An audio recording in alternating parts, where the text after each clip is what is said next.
शेखपुरों है। सलाम है जी। शेखपुरों में आया जी, मेरा आसरा को नहीं गा, बेरोजगार बैठा।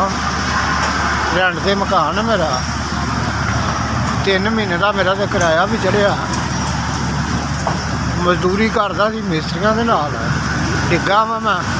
मेरिया खब्बी साइड दी 3 पसलियाँ क्रैक हुई, मेरे को काम को नहीं होता। बड़िया के कोल मैं गया वा, मेरी मजबूरी नहीं किसी ने भी सुनी। फिर मैनू किसी ने तारफ करवाया तो मैं इत्थे आया मैं तुहाडे कोल। मेहरबानी है जी कि मेरी रोज़गार बना दिओ तुसीं।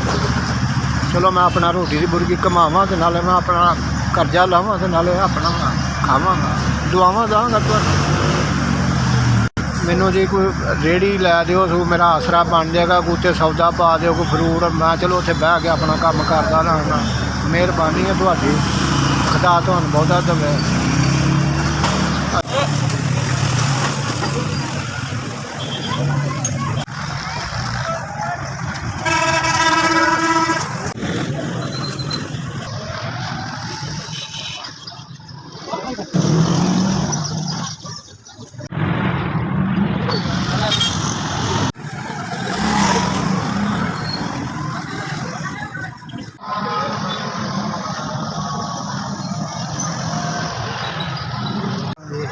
मैं आप तो बड़ा राजी है वा कि तुसीं मेरा कारोबार चलाता, रेहड़ी से फ्रूट फ्राट पाता जी। मैनू रेहड़ी भी लै के दी है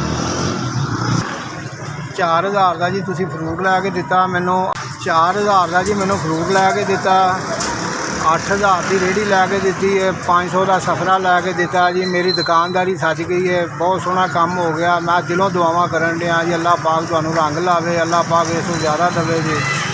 मैं बड़ा खुश हाँ जी तुहाडे ते, अल्लाह पाक तुहाडे बच्चों भी तंदुरुस्ती देवे जी।